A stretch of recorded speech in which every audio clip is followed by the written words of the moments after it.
Bonjour, prêtre et promoteur immobilier, il l'a fondé il y a 25 ans, l'association Habitat et Humanisme, et a lancé le 6 décembre dernier un nouvel appel contre le mal-logement. Parallèlement, syndicats et associations viennent de tirer la sonnette d'alarme sur la question de l'hébergement d'urgence des sans-abri dans l'agglomération lyonnaise, déplorant que chaque soir, 300 personnes restent à la rue.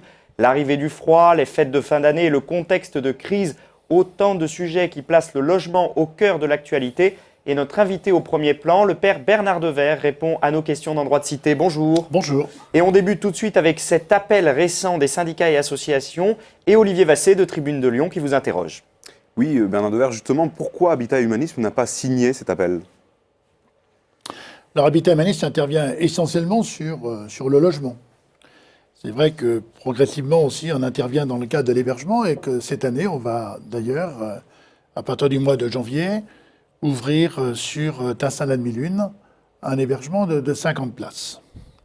Alors pourquoi on n'a pas signé non plus ? Parce qu'en fait, on s'inscrit dans une démarche à partir de laquelle on voudrait être un peu pragmatique. C'est difficile de reprocher à l'État, c'est difficile de reprocher aux collectivités locales, en fait, aujourd'hui, le manque d'hébergement, alors qu'il manque aussi beaucoup de solidarité de la part des riverains. On a travaillé sur un appel à projet, lancé par la préfecture aux vacances, au mois de fin juin, sur 170 places. Sur ces 170 places, sur 3 sites. Aucun de ces sites n'a été retenu. Non pas parce que la préfecture s'y opposait, bien au contraire. Parce que les riverains s'y opposaient ? Mais parce qu'en fait, tous les élus et les riverains s'y opposaient. Donc, il faut être juste. En fait, c'est difficile de dire en fait au préfet vous êtes responsable de cette situation, alors que finalement, sur le terrain, il manque une citoyenneté qui soit une citoyenneté de solidarité. Et si on va ouvrir quand même, au 1er janvier, au 2 janvier, en fait, un site d'hébergement sur Tinsaint-la-Demi-Lune, c'est précisément parce qu'il y a eu aussi beaucoup d'efforts de la part du préfet, beaucoup de négociations. Le maire, d'ailleurs, Jean-Claude Dessaigne, a aussi apporté sa contribution. Et à noter, d'ailleurs, que les riverains ont marqué ici, en fait, en disant non, c'est pas possible. En fait, c'est pas possible de parler de personnes qui sont dans la rue si, en fait, on reste toujours dans une crispation. Donc, ça a été une prise de conscience à un moment qui va permettre cette ouverture. Donc, on sent aussi chez vous qu'il y a une différence de façon de voir les choses. Ces syndicats et associations sont tenaces, ce sont des professionnels de l'urgence sociale, ils ont parfois des méthodes un peu revendicatives, et vous, on vous sent beaucoup plus en harmonie éventuellement avec le préfet pour essayer de faire avancer les choses d'une autre façon. Vous diriez quoi, que c'est complémentaire, que les deux sont complémentaires ? Les deux démarches sont sûrement complémentaires, mais je veux dire qu'en fait, moi j'ai entendu aussi le préfet de dire sa colère aussi devant ces femmes et ces gosses qui sont dans la rue. Comment ne pas partager cette colère ? Comment en fait, devant ces familles en difficulté, finalement ne rien faire ? Mais précisément, si on veut intervenir, c'est aussi le concours de tous. Écoutez, sur la question, effectivement, on n'exprime pas trop publiquement, en fait, des états d'âme, nos bleus à l'âme, mais on essaye d'intervenir. Alors, pas suffisamment, naturellement. Je pense à cette famille. Une famille qui était, alors là, elle n'était pas sur Lyon, elle était sur Paris. Elle a été expulsée au mois de fin mars. Elle payait son loyer, mais n'arrivait pas à payer ses charges. Ce qui veut dire d'ailleurs, on y reviendra, c'est que trop de personnes ont un reste à vivre, ne leur permettant pas précisément pas de vivre, mais de survivre. Et là, cette femme, elle avait 2 enfants, 4 ans, 19 mois, elle était enceinte de 7 mois. Sur un trottoir, elle vivait dans la rue. Nous avons recherché un logement, nous ne sommes pas arrivés. Donc j'ai pris ma voiture, j'ai descendu cette famille à Lyon. D'ailleurs, en fait, elle a été logée plus exactement à Tinsaint-la-Demi-Lune. Pendant 1 mois, ça nous a permis en fait de reloger un logement. Aujourd'hui, de retrouver un logement. Aujourd'hui, elle est enfin logée. Donc, on n'est pas trop des gens qui parlons, mais je veux dire en fait, qui essayons d'acter précisément cette parole à partir de laquelle nous disons non à des situations inacceptables. Mais moi, ce que j'aimerais pouvoir souligner précisément, c'est que tant qu'il n'y aura pas une citoyenneté de la solidarité, Tant que finalement la question du logement, ça sera toujours du logement social, oui, mais ailleurs, eh bien, nous serons toujours dans cette situation-là. Ça, vous y êtes confronté régulièrement avec Habitat Humanisme. On va y venir, mais je reviens sur cette différence de forme. De tonalité. Oui, de tonalité. Alors, vous êtes plus dans l'action et moins dans l'indignation. Bernard Devers, est-ce que vous êtes un indigné ? Alors écoutez, moi je pense qu'il y a une indignation qui est nécessaire, mais ce qui est surtout très urgent, c'est la mobilisation. Rester des indignés et finalement rester dans une situation à partir de laquelle il y a un discours, mais il n'y a pas d'acte posé, je trouve que c'est absolument insuffisant. Alors naturellement, mon propos n'est pas un propos de contestation à l'égard d'autres associations qui travaillent sur un autre registre. Je trouve que c'est cette complémentarité qui peut faire aussi bouger les consciences. Olivier Vassé. Le préfet vient d'annoncer la création de nouvelles places supplémentaires d'accueil d'urgence. Est-ce que vous pensez que c'est suffisant aujourd'hui sur Lyon ? 170 places supplémentaires. Bien sûr que ça, c'est pas suffisant. Mais où les trouver, ces places ? Alors, moi, j'ai 2 sites qu'on a proposés, sur Lyon 9e et sur Caluire.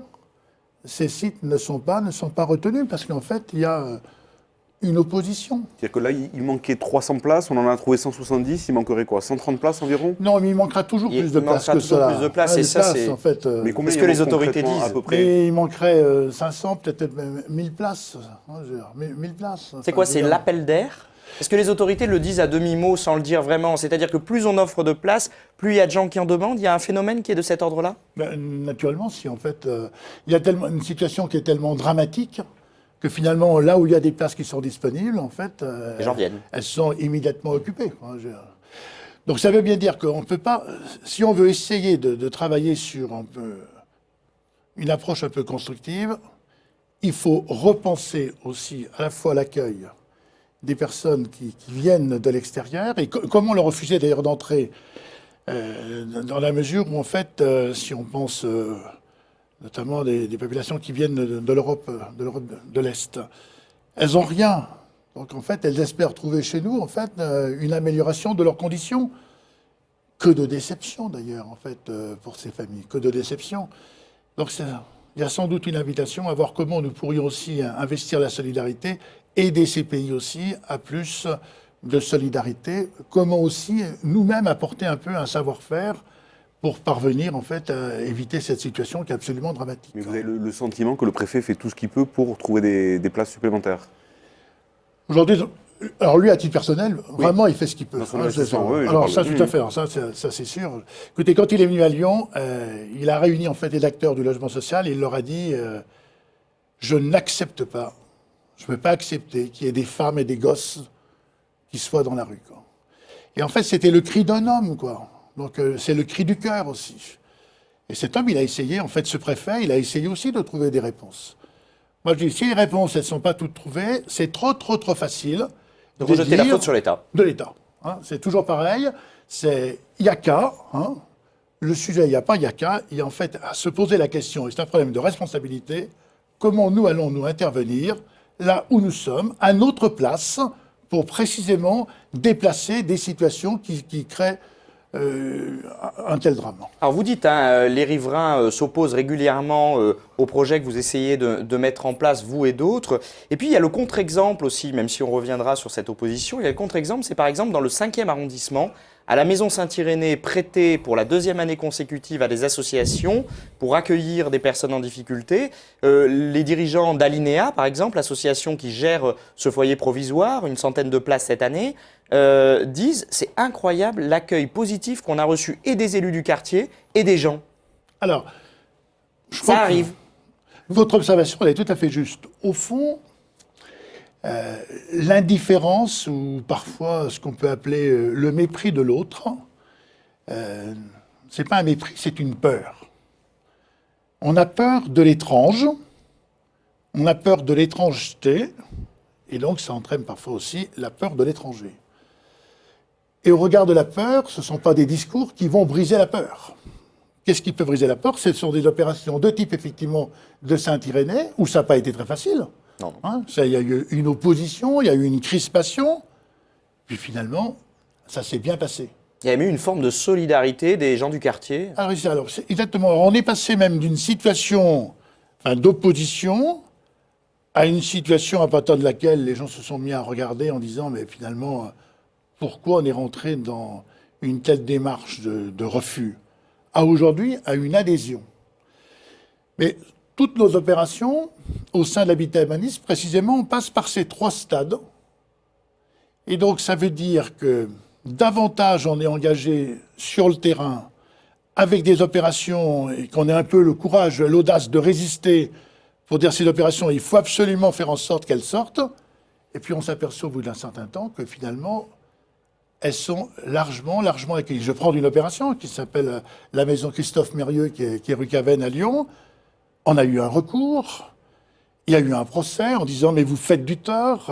Ce tort, en fait, c'est que vous pratiquez des loyers qui sont tout à fait inférieurs à ceux qui sont sur ce quartier, donc préjudice.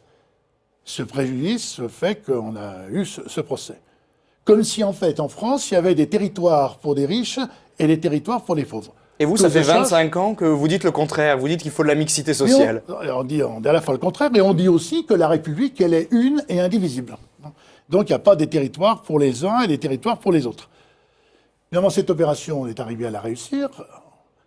À l'accueil des enfants, je crois qu'à la veille de Noël, ça vaut la peine aussi de le souligner, il y a des mamans qui ont donné la vie et en fait qui ne trouvent pas de berceau. Absolument terrible, quoi. Donner la vie et qu'il n'y ait pas de berceau pour l'accueil de cette vie. Et aujourd'hui, on voit des gens qui ont marqué à notre égard une opposition, qui ont été en fait engagés sur des procès et qui deviennent bénévoles, en fait. Donc ça a complètement changé. Et en fait, à la fois, ce que vous avez évoqué, une sorte de joie de participer finalement à la rencontre de l'autre et d'éprouver aussi dans cette rencontre une vraie relation qui construit et à partir de laquelle, aussi ensemble, on se construit autrement. Alors Bernard Devers, dans l'actualité, vous avez lancé dernièrement 2 appels. Un que vous renouvelez aux propriétaires solidaires et puis un autre, une nouvelle forme d'appel autour des rentes foncières. Alors peut-être d'abord sur les propriétaires solidaires, qu'est-ce que vous cherchez à mettre en place depuis 3 ans, je crois maintenant, et est-ce que vous avez des premiers résultats à ces appels? Alors, cette opération, elle va bien illustrer en fait le ton qui est le nôtre.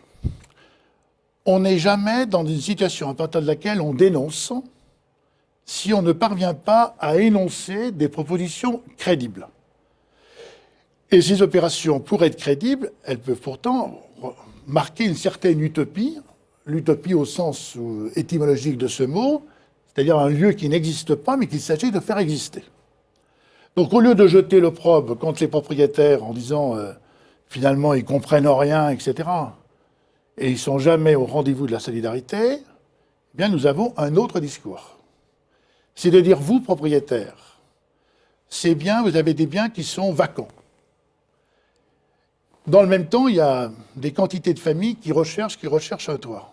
Il y a quelque chose, là, effectivement, qui est pas normal, qui est inacceptable.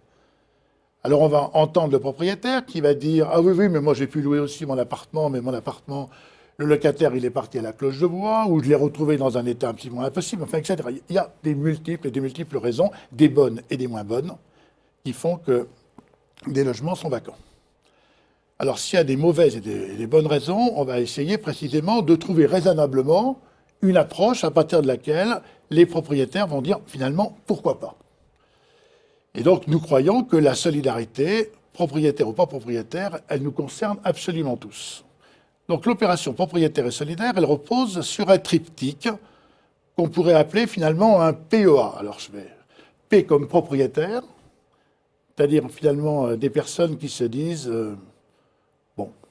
devant ce drame du mal logement, est-ce que je ne pourrais pas confier finalement mon logement à une association, que ce soit Habitat Humanisme ou d'autres associations, puisque c'est nous qui lançons cette opération propriétaire et solidaire, mais nous la lançons aussi avec, notamment je pense en Gironde ou à Paris, etc., avec d'autres associations.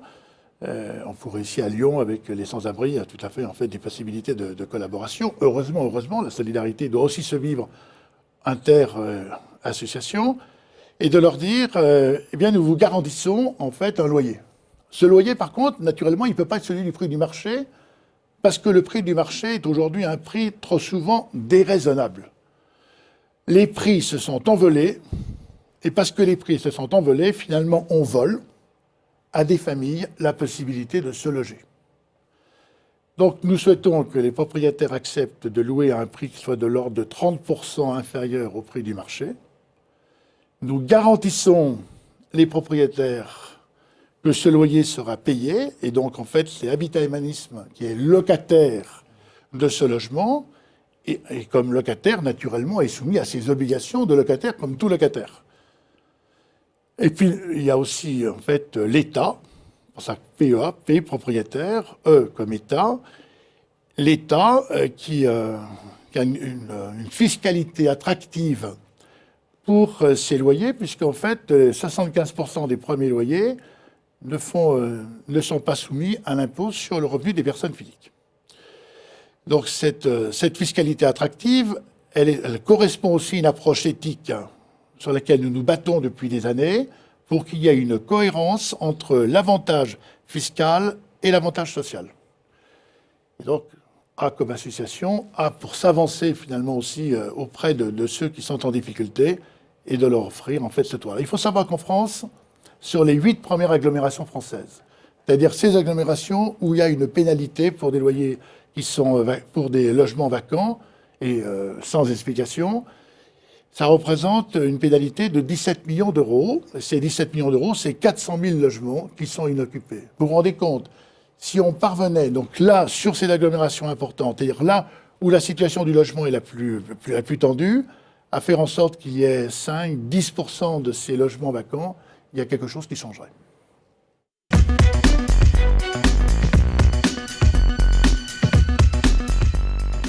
Bernard Devers, le fondateur d'Habitat et Humanisme et l'invité de Droit de Cité. Alors, vous nous avez expliqué cette opération propriétaire et solidaire. Est-ce que depuis 3 ans, il y a des propriétaires qui ont entendu votre appel, par exemple, dans l'agglomération lyonnaise? Alors oui, heureusement, il y a... Parce que, Combien il y en a? Aujourd'hui, il y a à peu près de 300 logements qui ont pu, en fait, un peu plus de 300 logements... Et qui ont été mis à disposition. Qui ont été mis à disposition à travers le dispositif propriétaire et solidaire. À Lyon ou dans toute la France? Ah non, en France. En France. À Lyon. À Lyon. Lyon et agglomération. Oui, c'est ça. quand on dit Lyon, Oui, agglomération. Donc c'est pas nul, c'est naturellement considérablement insuffisant. Mais d'ailleurs, en fait, quand on vous posait en fait, au début de cette émission en disant mais le propos que vous avez est un propos qui est finalement plutôt un propos de la réconciliation, qui est d'ailleurs en fait une image d'Habitat Humanisme entre la réconciliation de l'économique et du social, de l'humain et de l'urbain, nous savons bien que nous avons une responsabilité et que cette responsabilité ne nous conduit pas non plus de dire aux autres c'est vous qui avez tort. Nous, notre responsabilité, c'est comment changer d'échelle. Et qu'en fait, devant cette situation du mal-logement, il faut aller plus loin. Olivier Vassé. Vous êtes insurgé aussi contre les rentes foncières. Est-ce qu'il y a des projets immobiliers à Lyon qui vous énervent? Je pense par exemple au quartier Groslay, pour ne pas le citer. Non, mais enfin, ce qui m'énerve, ce qui nous agace, c'est de voir aujourd'hui qu'il y a une montée des charges foncières. C'est pour ça qu'on les appelle, en fait, des rentes foncières, parce qu'en fait, on voit bien qu'on est aujourd'hui dans une situation qui est complètement décolérée, en fait, de la réalité économique. Mais comment lutter contre ça? Mais s'il y a des moyens de lutter. Alors, par contre, comme on dit, c'est le marché. Non, alors, justement, par rapport au marché, si on consent effectivement que le marché dicte sa loi, là, naturellement, on peut bien avoir le cri de l'abbé Pierre en 1954 et les cris des uns et des autres, et en fait, demain, on aura toujours la même situation. C'est ce qui fait que vous n'êtes plus agent immobilier? C'est que le marché vous a énervé? Non, ce qui fait que je ne suis pas agent immobilier, que je ne suis plus agent immobilier.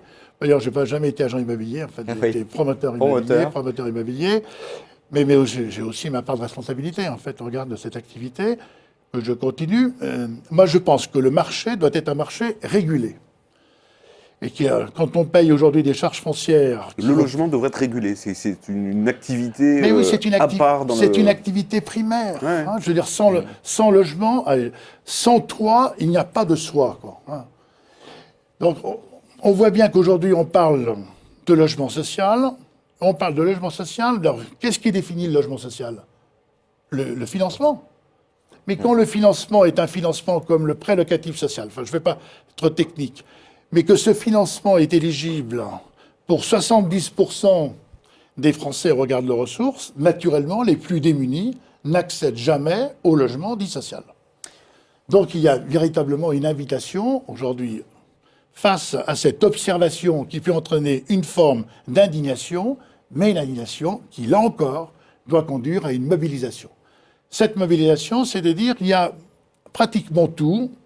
Si on ouvre la boîte à outils de l'urbanisme, il y a ce qu'on appelle le plan local d'urbanisme. C'est-à-dire un plan qui a été voté, arrêté par un maire, signé par les maires, par les présidents des agglomérations. Et à partir de ce plan, il y a une possibilité finalement de réguler le foncier. Et donc comment nous voulons le réguler ? Bien, c'est de dire qu'il ne devrait plus y avoir de permis de construire déposé sans qu'on indique la destination de ces logements. Alors, il y aura des logements dits libres, il y aura des logements dits sociaux avec le financement PLS, et puis des logements dits très sociaux. Et naturellement, on va avoir donc des prix qui sont des prix limités, régulés, et cette régulation des prix va entraîner mécaniquement, en fait, une minoration de la charge foncière pour la rendre accessible. Au fond, au lieu de parler trop de ce logement social, et ce mot social ici, en l'occurrence, stigmatise, on ferait mieux de parler, en fait, de la création d'un logement abordable, et abordable au regard des différentes populations.